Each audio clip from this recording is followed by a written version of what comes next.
मोनाली, स्वागत आहे तुमचं माझ्या मराठी व्लॉग चॅनलमध्ये. पासून आभार मानणार आहे.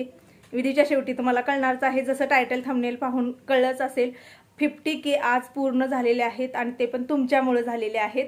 तर त्या सगळ्यासाठी सुरुवातीला मनापासून मी आभारी आहे. व्लॉग सुरू करण्याच्या आधीच मी हे शेअर करत आहे, कारण व्लॉग त्याच्यावरतीच आहे. छोटंसं सेलिब्रेशन असणार आहे, सांगेन मी पुढं कोण येणार, कोण राहणार, कोण काय करणार.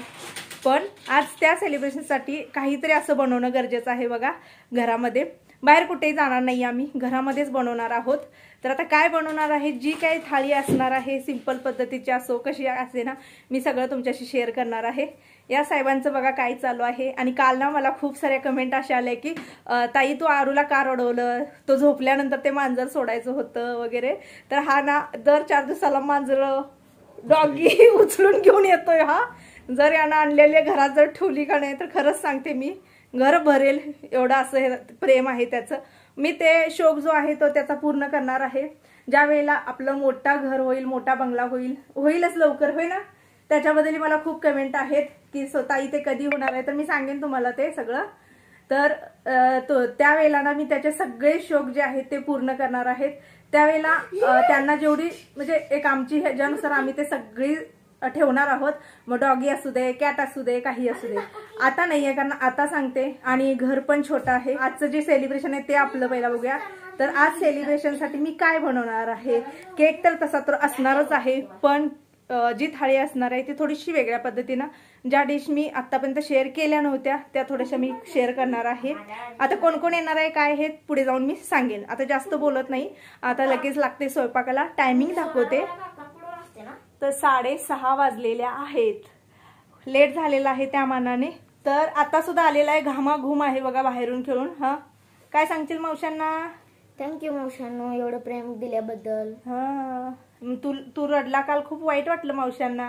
मम्मीनं रडवलं, तू मला मांजर घेऊन दिली नाही. होय, तू बाळा रोज एकाची मांजर आणून ठेवू घरात. हो कुत्रा आणल्यानंतर घ्यायचं. मला कुत्रा पाहिजे, मांजर आपण आपल्या ही घरात करूया. त्याचबरोबर माझ्या गोड ताईंची बाळं कशी आहेत ती पण मला समजलेलं आहे. सगळ्या ताईंनी सांगितलेलं आहे, आमची पण मुलं सेम आहेत. तर चला, तर आता सुरुवातीला ना मी या कढईचं जे स्टिकर आहे ते काढणार आहे. तर नॉर्मली गरम करायचं आहे. स्वच्छ धुवून घेतलेले आहे, नाहीतर तुम्हाला आणि वाटेल की मी तसंच ओतलेलं आहे, तर नाही, स्वच्छ धुवून घेतलेले आहे. कारण त्या स्टिकरचं जे ग्लू असतं ना ते चिकटलेलं असतं, ते घासून काढावं लागतं.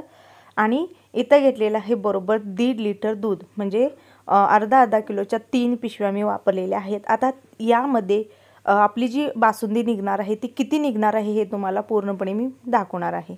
तर तुरीची डाळ जी आहे ती घेतलेली आहे, धुवून घेतलेली आहे डाळ. कारण मला का माहीत, मला कमेंट येतात की तू न धुताच वापरली, कारण मी सगळं शॉर्टमध्ये शेअर करते ना, म्हणून कदाचित असेल, म्हणून मी सांगत आहे, राग मानू नका. तर डाळ जी आहे त्यामध्ये ना एक टॅमॅटो जो आहे तो चिरून घातलेला आहे. आता कुकरच्या 1-2-3 शिट्ट्या घेऊन देणार आहे. त्यामध्ये शेवग्याची शेंग घातलेली आहे. डाळ, टॅमॅटो, शेवग्याची शेंग या तिन्ही चीज जे असतात ना एकत्र करून मी शिट्टी देते. शेवग्याची आमटी जी आहे ती मी तुम्हाला शेअर करत आहे, मी तशा पद्धतीनं करते. रस्स्यामधली पण असते, पण रस्स्यापेक्षा ना घरामध्ये ही जी आमटी आहे ना ही पसंत केली जाते. मग एका साईडला मी ठेवलेलं आहे दूध आणि एका साईडला ठेवलेलं आहे मी ती जी डाळ होती ती. आता तोपर्यंत भाजीसाठी जी लागणार आहे ना ती तयारी मी करणार आहे. तर 2 मोठ्या साईजचे बटाटे घेतलेले आहेत. ही बटाट्याची रेसिपी एकदम झटकीपट, कमी वेळेत आणि खूप टेस्टी होते. भाकरी जर असेल तर त्याच्याबरोबर नुसती भाजी खाल्ली तरी छान लागते. खूप सारे कांदे घेतलेले आहेत, कारण आज काय बिन कांदा लसणाचं जेवण नसणार आहे, त्यामुळे ना खूप सारा कांदा वापरलेला आहे या जेवणात मी. आणि त्यातील निम्मा कांदा मी आता चॉपिंग करून घेत आहे. एकदम बारीक असा घ्यायचा आहे, कारण आपल्याला 2-3 जागी इथं वापर होणार आहे. टॅमॅटो लगेच कट करून घेतलेले आहेत. खूप वेळा मी माझ्या गोडताईंना सांगितलेलं आहे की स्वयंपाक झटपट व्हायचा असेल ना तर कटिंग जी असते ना ती एकदम करून घ्यायची. एकदा कटिंग केली की आधीमध्ये मग कटिंगचं टेन्शन राहत नाही. एकाच रेसिपीचं तुम्ही कटिंग केलं, एक रेसिपी पुन्हा आणि दुसऱ्या ह्याचं तयार असं होतं. म्हणून एक सलग एकदाच घ्यायचं, कारण असा स्वयंपाक असतो ना त्यावेळेला बघा वेळ खूप लागतो. तर आता हिरव्या मिरच्या ज्या आहेत ना त्याची मी पूर्णपणे एक पेस्ट करून घेणार आहे.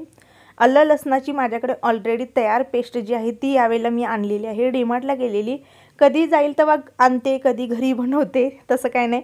पण हो, माझ्या ताईंसाठी आता ती एकदा मला स्पेशली शेअर करायची आहे. तर जिरं आणि मोहरीची फोडणी दिलेली आहे, कढीपत्ता टाकलेला आहे आणि जो एकदम बारीक चॉप केलेला जो कांदा होता ना तो इथे घातलेला आहे. कांदा व्यवस्थित भाजू द्यायचा आहे. कांदा भाजल्यानंतर आपले बेसिक मसाले काय टाकू वाटेल टाकू शकता. आता मी इथं हिरवी मिरची टाकणार आहे. हिरव्या मिरचीतला बटाटा करणार आहे. मला हा बटाटा ना खरोखर खूप आवडतो. ज्यावेळेला मी अशा एखाद्या भाज्या बनवते ना तर त्यावेळेला अवश्य बनवते आणि कधी कधी काहीच नसतं भाजीला तर त्यावेळेला सुद्धा हा बटाटा मी बनवते. आता यामध्ये मी काही घातलेलं नाही, फक्त हळद पावडर घातलेले आहे, हिरवी मिरची घातलेली आहे आणि आलं लसणाची पेस्ट मी घालायला विसरलेली आहे, तर तुम्ही अवश्य घाला. चवीनुसार बस मीठ टाकलेलं आहे. बटाटा परतून घ्यायचा आहे आणि एकही पाण्याचा थेंब न टाकता नुसता वाफेवरती हा बटाटा मी शिजवून घेते.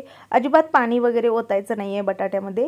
मुलांच्या डब्यासाठी खूप छान अशी ही रेसिपी आहे. सिंपल अशी आहे, झटकीपट होते. तर बस आता ते झालेलं आहे. आता तोपर्यंत दूध जे आहे ते कमीत कमी 1 ते 1.5 तास आटत होतं. आटून बघा एवढी आपली रबडी म्हणा बासुंदी म्हणा तयार झालेली आहे.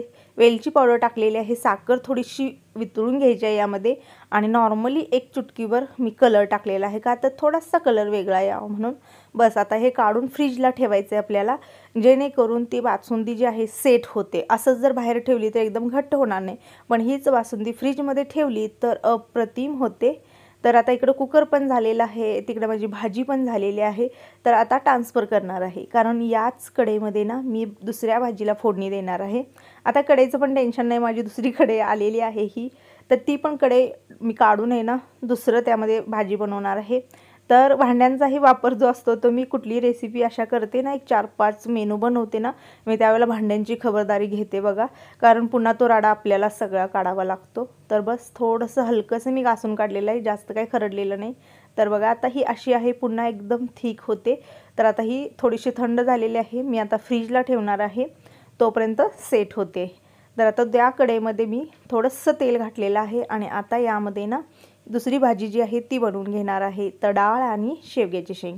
तर जिरं मोहरीची फोडणी टाकलेली आहे, कढीपत्ता, बेसिक मसालेमध्ये माझे बाकीचे मसाले जे आहेत ना ते थोडेसे फिनिश झालेले आहेत, ते मला करायचे आहेत तयार. त्यामुळं ना थोडंसं हळद पावडर, जिरा पावडर, आपलं काश्मीरी लाल मिर्च पावडर, घरचं काळं तिखट, आलं लसणाची पेस्ट, बस एवढंच घातलेलं आहे. सुरुवातीला डाळ घातलेली आहे, शेवग्याच्या शेंगा सेपरेट काढलेल्या, कारण यामध्ये जास्त हलवाहलवी करताना त्या शेंगाना मोडल्या जातात.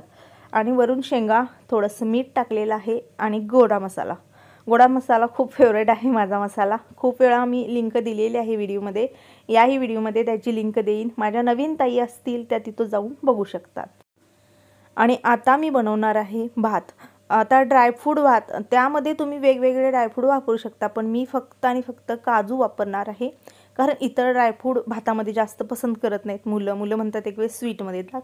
हा घेतलेला आहे लांबडा तांदूळ. आता याचं नाव मला माहीत नाही आहे, कारण हा लूजमध्ये आणलेला. इथं थोडंसं फोडणी दिलेली आहे आणि त्यामध्ये सगळे एक खडे मसाले जेवढे होते ना तेवढे सगळे एक मी टाकलेले आहेत, ज्यामध्ये चक्री फूल आहे, जायपत्री आहे, लवंग आहे, मोठी वेलची आहे, दालचिनी आहे, थोडंसं तमालपत्र आहे आणि मोठभर घेतलेले आहेत काजू. बस एवढंच टाकलेलं आहे. त्याच्यानंतर फक्त मी गोडा मसाला टाकणार आहे भातामध्ये, बाकी कुठलाही इतर मसाला नाही, काही नाही. हा ही भात खूप अप्रतिम होतो. याला मी ड्रायफ्रूट भात म्हणते किंवा काजू भात सुद्धा आपण म्हणू शकतो. आता काय पदार्थ वापरलेले असतात त्याच्यानुसार रेसिपीची नावं होतात. त्याच्यानुसार 1.5 पट यामध्ये सुद्धा मी पाणी घातलेलं आहे, चवीनुसार मीठ घातलेलं आहे. बस 1 शिट्टी देऊन घेणार आहे. आज थोडीशी मी फास्ट सगळं शेअर करत आहे, कारण तुम्हाला व्हिडिओ स्किप करून पाहावे लागू नयेत. तुम्हालाही जास्त वेळ बाबा की हे व्हिडिओ पाहायला लागतात, म्हणून मी होता होईल तेवढं झटकीपट शॉर्टमध्ये सगळं मी तुमच्यापर्यंत पोचवत आहे. सगळं तुमच्यासाठीच मी करत असते, जेणेकरून तुम्हालाही स्किप न करता थोडंसं व्हिडिओ पाहता यावे यासाठी.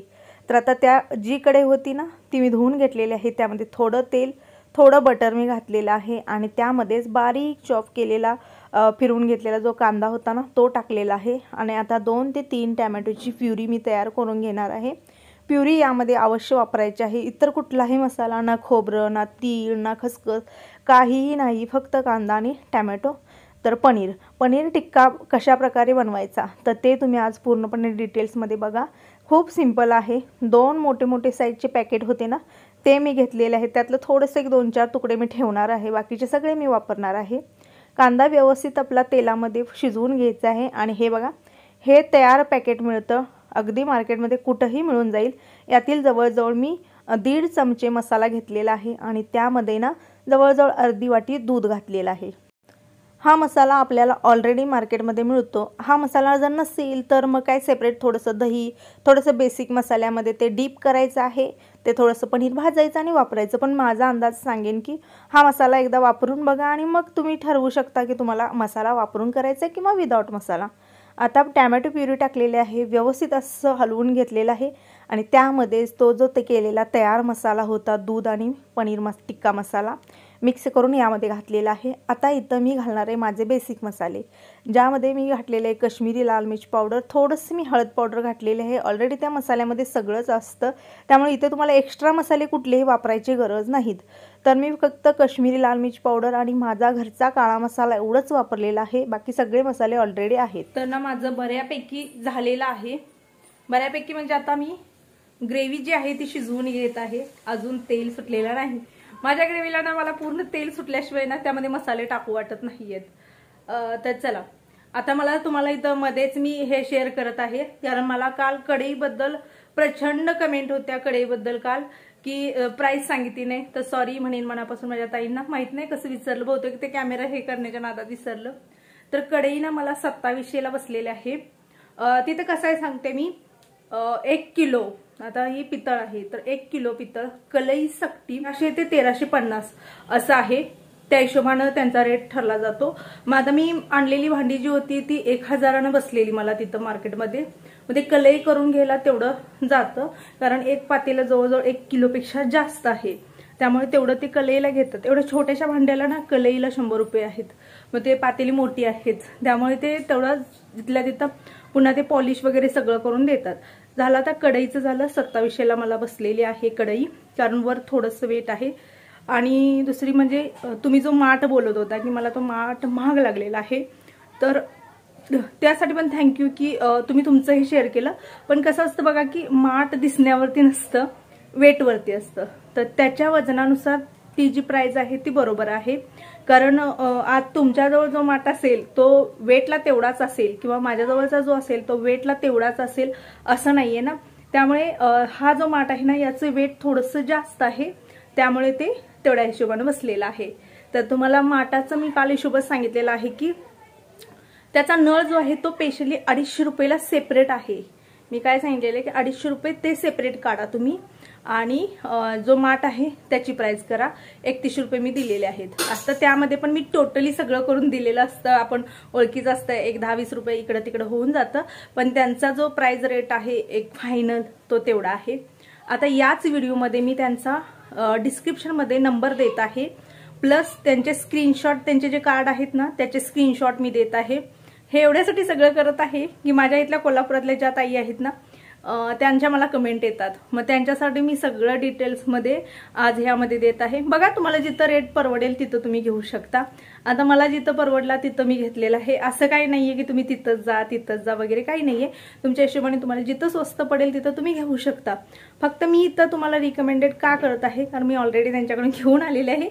खूप सारी मी भांडी घेते त्यांच्याकडून, ज्यावेळेला त्यांच्याकडे ती डिझाईन नसते किंवा ते अवेलेबल नसतं त्यावेळेलाच मी बाहेर जाते।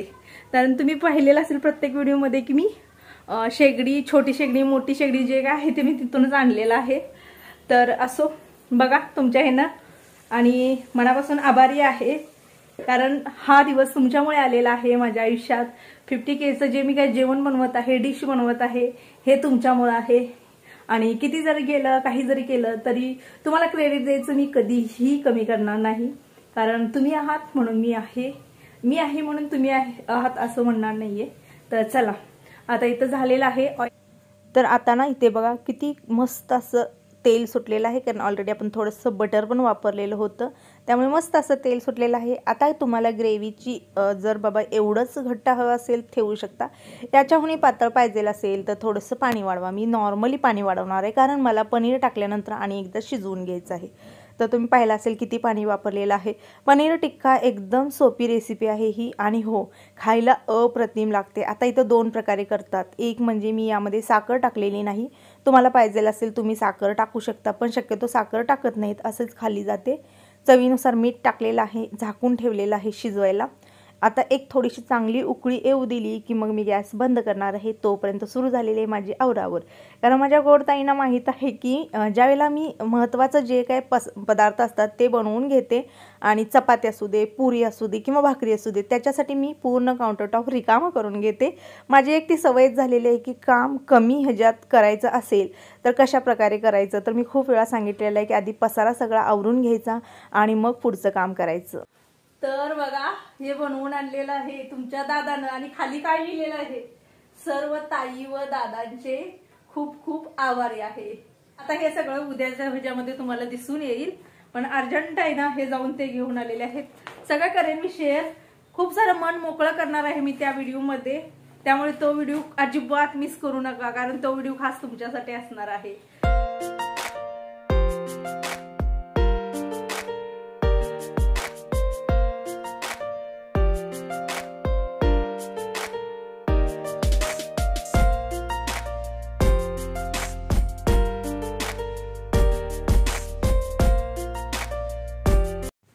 तर आता ना इथे वरून मस्त अशी मी आलं लसणाची पेस्ट जी आहे त्याची फोडणी देणार आहे. पण हो, इथं सांगेन ही जी पेस्ट असते ना तेलामध्ये भयानक उडली जाते. त्यामुळे ना एकदम कडकडीत तेलामध्ये त्याला अजिबात टाकू नका. नॉर्मली तेल गरम असताना टाका, थोडंसं गरम करा आणि थोडंसं 1-2 कांद्याच्या फोडी टाकून फोडणी द्या. मस्त असं आपलं तयार होते. त्याच्यानंतर मग मी मळलेलं आहे पीठ वगैरे, चपात्या वगैरे केलेल्या आहेत. थाळी फक्त शेअर करणार आहे कारण उद्याचा व्हिडिओ जो येणार आहे तो पाहायला विसरू नका. त्यामध्ये तुम्हाला सगळं मी शेअर केलेलं आहे. माझ्या ताईंना मी हक्काने सांगत आहे कारण माझा आयुष्यातला आनंदाचा जो क्षण आहे त्यामध्ये तुम्ही सामील व्हावं, सगळ्यांनी तो पाहावा व्हिडिओ. तर चला, सगळ्या माझ्या गोड ताईंना, मैत्रिणींना, सगळ्यांना शुभरात्री.